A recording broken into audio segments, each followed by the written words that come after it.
When you hear the word Nissan, what's the very first thing that comes to your mind? One of Japan's biggest car makers. Millions of cars rolling on the streets, from Tokyo all the way to New York. Over 3 million cars sold every single year. A brand worth tens of billions of dollars. Oh. But here's the crazy part. And most people don't even know this. Just 20 years ago, this giant was about to collapse. Yeah, imagine this.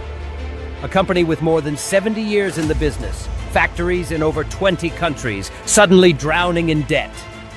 Cars nobody wanted to buy, and a reputation falling apart. So how? How the hell does a giant like Nissan get so close to death?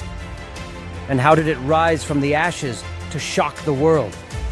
Again, with a monster of a car, the Nissan GTR nicknamed Godzilla? Is this just another boring business case about failed management? Or is it something deeper? A story about persistence, about innovation, about rewriting your destiny when everything seems lost.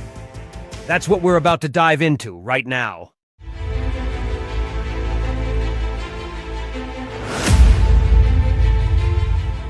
The story starts in 1933. Two small companies merged, and together they founded Nissan Motors. At first, they just copied Western designs, but quickly, they started adding their own unique flavor. After World War II, Japan was destroyed, but Nissan, along with Toyota and Honda, became part of rebuilding the Japanese dream from the ground up. By the 1960s and 70s, Nissan had taken over the US market with small, cheap, fuel-efficient cars. If you were living in America back then, chances are the car young people were driving was a Datsun, Nissan's brand name outside Japan. They were cheap, easy to fix, and a perfect alternative to the massive gas-guzzling American cars. And in the middle of all that, a legend was born, the Datsun 240Z, a sports car that flipped the entire game. It looked like a Porsche or a Jaguar, but cost almost a quarter of the price. It was a smash hit. Millions sold. And Nissan became a global name. But then came the 1980s and 90s. And Nissan fell into a deadly trap. They wanted to do everything. Cheap economy cars, luxury cars to rival Mercedes, supercars to rival Ferrari. Factories everywhere. The problem? The expansion was way bigger than what they could actually handle. Debt started piling up insanely. By the late 1990s, Nissan was sitting on nearly $20 billion of debt. Their designs boring, outdated. Nobody cared. Consumers were sick of it. By 1999, the company was bleeding money. Sales were falling. And everybody thought Nissan was taking its final breath. And then came the most unexpected savior, Renault. The French car maker bought a 36% stake in Nissan and sent in a bold executive, Carlos Ghosn. Ghosn already had a reputation. They called him the cost killer. And when he landed in Japan, the media gave him that nickname in Japanese too, because the man flipped Nissan upside down. He shut down unprofitable plants. He laid off thousands of employees, something almost forbidden in Japanese corporate culture.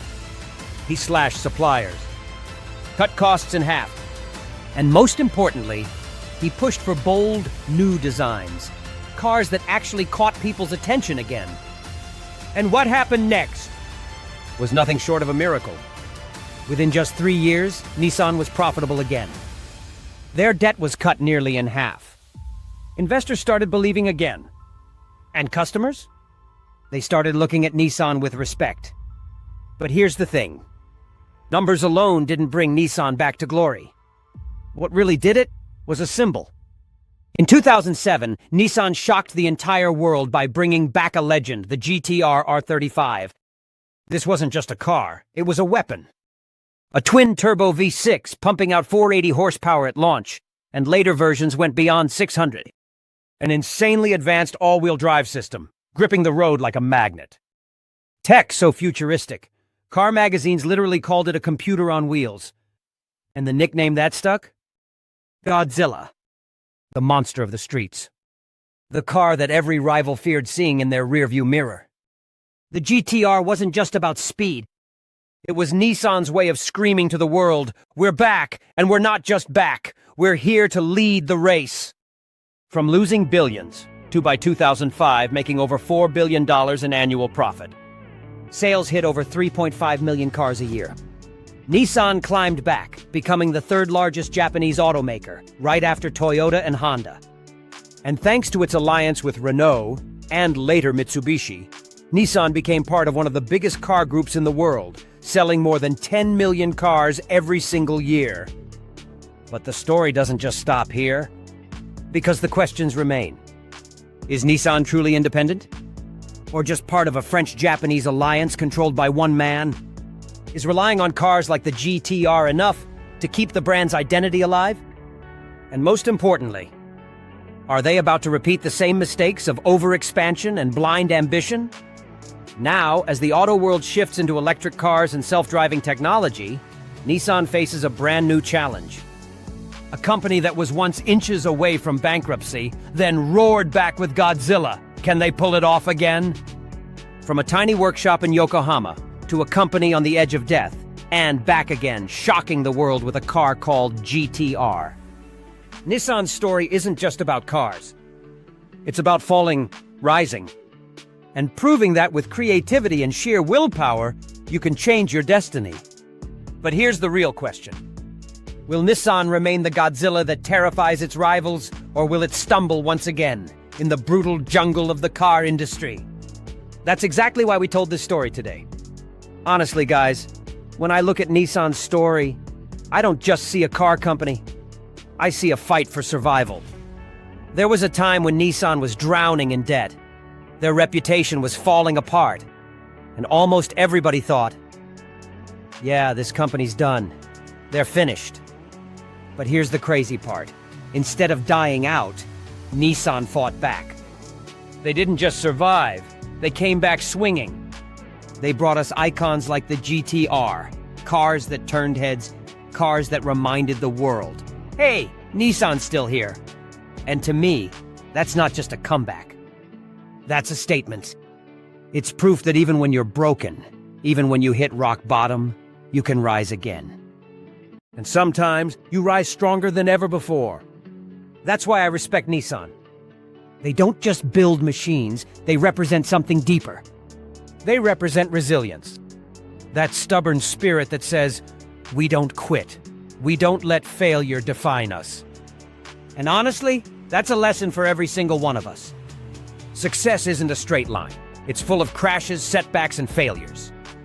The real test is whether you stand back up, whether you prove to the world that you're still in the game. Have you ever heard the saying, never write off Nissan? No? Well, now you have. And if you're wondering why, stick around, because this story is more than just about cars and numbers. It's about heart, courage, and the unbreakable spirit of a company that refused to stay down.